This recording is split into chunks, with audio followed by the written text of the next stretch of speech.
Bob's going to show us how to repot one of these. What is it, an orchid? Dendrobium, yes. What, a dendrobium?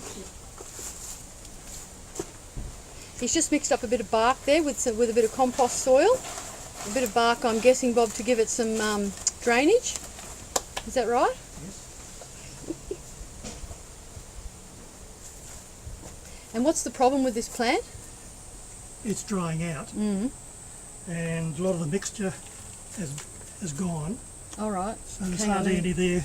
Plus the new growth is trying to get outside. Yeah. So what it means, it's looking for nutrients outside the pot. It's looking for nutrients outside. Okay. The other thing is, I'm going to reposition it back into the pot, because that's now empty. The plant will only grow forwards, it doesn't go back. Okay. So yeah, I'm taking the leaves, the roots, and Does it matter if you break those when you do it? Well, they're active roots because I've got green tips on them. Let me show that. Oh, okay. Yep. Okay. Whereas this one is dead. Yep. Oh, so that doesn't matter. It's dried out. Yep. But it's got to come off there anyway. There's a mozzie on me. And very carefully.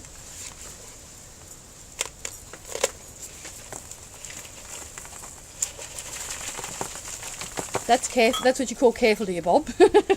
No, very carefully take it off the pot. Oh, where okay. it was attached.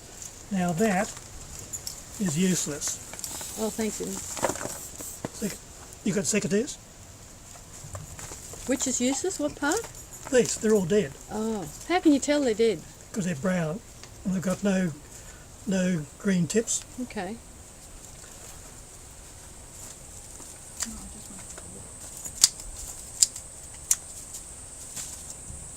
See the green tips? Yeah. Green tips, Okay. and they're dead. Okay. But you need some of those to hold it in the pot.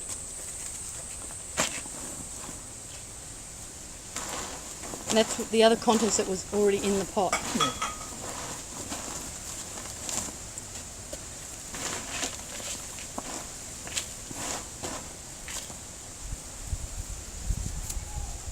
Putting it back there, it's only going to grow in one direction. So theoretically it should grow up now rather than out. No, it will grow this way Why will it grow that way? because that's the way it grows. Oh. It won't grow that way, it only grows that way. Oh. It can fork, but it'll still only go forwards that way. But I thought you said before that bit that was growing outside the pot before was going to break off because it was... It would, unless I took it off very carefully. There was nothing really holding it on, it was outside the pot. Oh, I see. So it had nothing to do with the branch spreading, it had the fact No. to do that it was trying to grow outside the pot. Yeah, it was growing outside see. the pot with no roots. Oh, I see, okay. So I put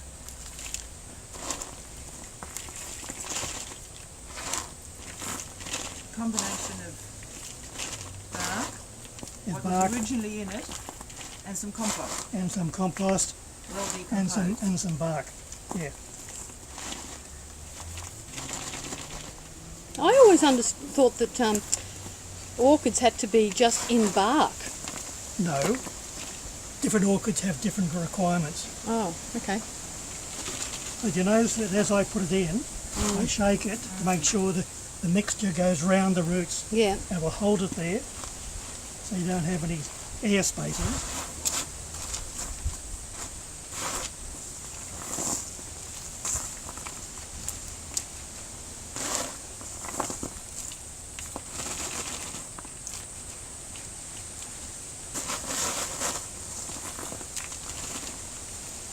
And he knew just how much to mix, didn't he? Almost perfect. Absolutely. Yeah. No, now Bob, what about that leftover dirt there? You're not going to put that in? No. You're going to put it back on the garden. How good is that? So I used some paper Mm. or whatever, it doesn't matter, Mm. just so the mixture didn't go everywhere. Yep. Otherwise I would have lost quite a lot of that. Yep. But Okay. now I've recovered all of it. Sounds good. And now you'll give it a water? Give it a water, preferably put it in a bucket of water, Mm. holding down this Hold that mixture. down while it soaks into the Yeah, and then when the air bubbles. stop coming up, then it's full of water and there's a drain. And then how often should you water it? I would water it probably every second day at the moment because it's hot. I'd also now put some blood and bone on it, or chicken manure, dry, so you give it some nutrients because you've got about 6 to 8 weeks of active growing before it slows down. Okay. Is that enough? No, That's a start maybe, hey? it needs to be about here. Okay. So we'll just follow these guys over here.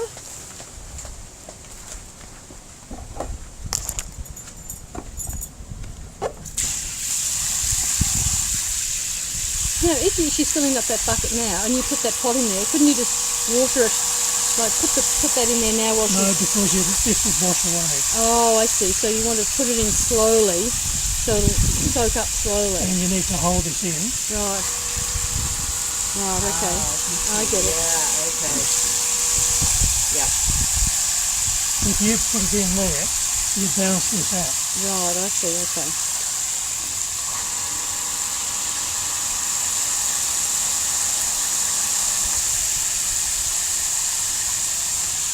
I could possibly edit a little bit of this out maybe. This bit. I'm not an expert at editing yet. I don't think you'll ever be expert at anything. No.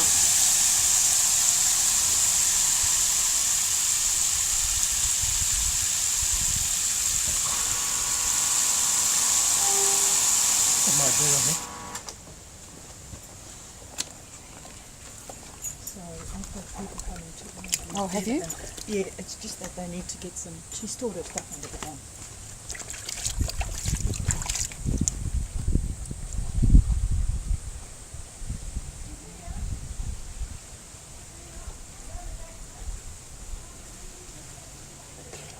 Now, Bob, you're holding that down with your hand, I notice, and if you take your hand off, it'll rise. Oh, now it's starting to settle. So once it sits on the base, then you could assume that it's waterlogged. Got all No. the water? No? No, it's got enough water in the bottom, extra, because the water's then giving it weight and holding it there.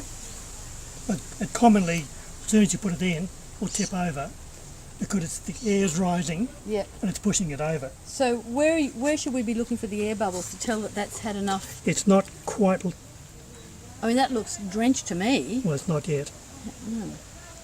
I can guarantee that if I took some of that, it'd be wet around the edge and then dry. Oh, so you really need to give it a good long soak. But yeah, it doesn't matter how long it's there. That's good drainage.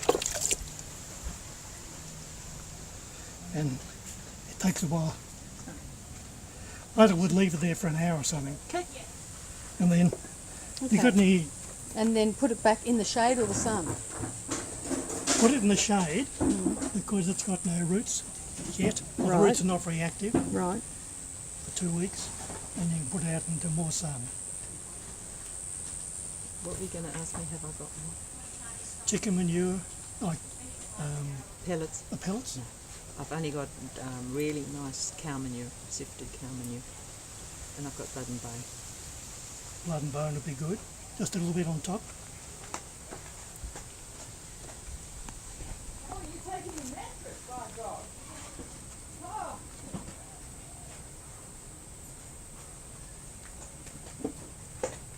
You don't have a dog, I gather. Sorry? You don't have a dog? A dog? Yeah. I love one. but I don't know. No, because with blood and bone, the dog will get at it, they'll eat the whole lot and they'll die. Oh, no. You know that. Yes, oh yes. No, I didn't know that. So there you go. You got to be very careful with dogs and blood and bone. And I was reading yesterday, some of the artificial sweeteners are fatal to dogs and cats. Artificial sweeteners. Yeah. Thank God I don't use any. Yeah, The other thing, and chocolate. Chocolate's yes, really on chocolate, and the darker the chocolate, the worse it is. And also they eat dynamic lifter, the pellets. The chook. Yeah, but the dogs eat it. Yeah, I know. Yeah. Yeah, they like it. I know. Unbelievable. But is it bad for them too, dynamic lifter? No, No. So that's one thing it's blood and bone. It's Oh. poisonous. Well, then how come blood... But then you just said blood and bone's no good for dogs, so how come they can eat dynamic lifter and it doesn't hurt them? They've got a chalk manure which is dried and pelleted, whereas blood and bone is blood and bone. Would you Oh. two like a big glass of iced water? Yes, please.